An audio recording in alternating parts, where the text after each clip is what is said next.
বারোমেশিয়া কাণ্ডে আজ আদালতের 7 জন সাক্ষীর সাক্ষ্য গ্রহণ পর্ব শেষে অভিযুক্ত মনোজ পাল আদালত ছাড়ার সময় দাবি করেন তাকে পরিকল্পনা করে পান্থ দাস কৃষ্ণেন্দু দাস পুলিশের সাহায্য নিয়ে ফাঁসিয়েছে।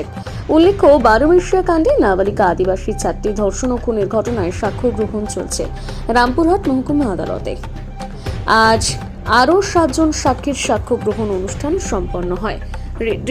আজ আরও 7 জন সাক্ষীর সাক্ষ্য গ্রহণ সম্পূর্ণ হয়। এই নিয়ে এখনো পর্যন্ত 19 জনের সাক্ষ্য গ্রহণ সম্পূর্ণ হলো রামপুরহাট মহকুমা আদালতে। বারোমেশিয়া কাণ্ডে 39 জন সাক্ষী আছে, যার মধ্যে আজ পর্যন্ত 19 জনের সাক্ষ্য গ্রহণ সম্পূর্ণ হলো। আজকে আদালতে নির্যাতিতা পক্ষের আইনজীবী অভিষেক ব্যানার্জি কি বললেন?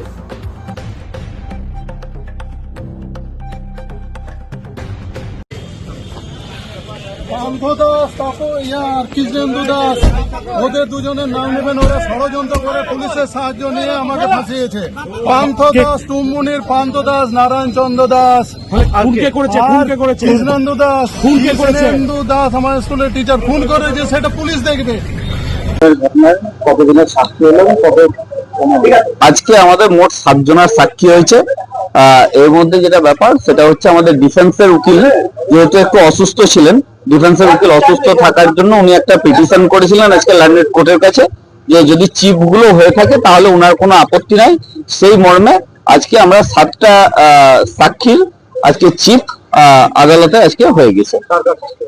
যে সাক্ষী যার যার হয়েছে, যেরকম ওই স্কুলের একজন ছাত্র সে সাক্ষী দিয়েছেন, যার ফোনটা ব্যবহার করতো একজন উইটনেস সে সাক্ষী দিয়েছে, রামপুরহাট হসপিটালের সিওমই সাক্ষী দিয়েছে, তারপরে যেখান থেকে ডেড বডিটা রিকভার হয়েছিল একজন লোকাল পাবলিক ছিল, আজকে তার সাক্ষী নেওয়া হয়েছে। এরকম ধরনের 7 জনের সাক্ষী আজকে হয়েছে। এখনো পর্যন্ত আমরা কাল অবধি ছিলাম 12 জনের এবং আজকে 7 জনের সাক্ষী কমপ্লিট করে মোট 19 জনের সাক্ষী আজকে আমাদের শেষ হয়েছে।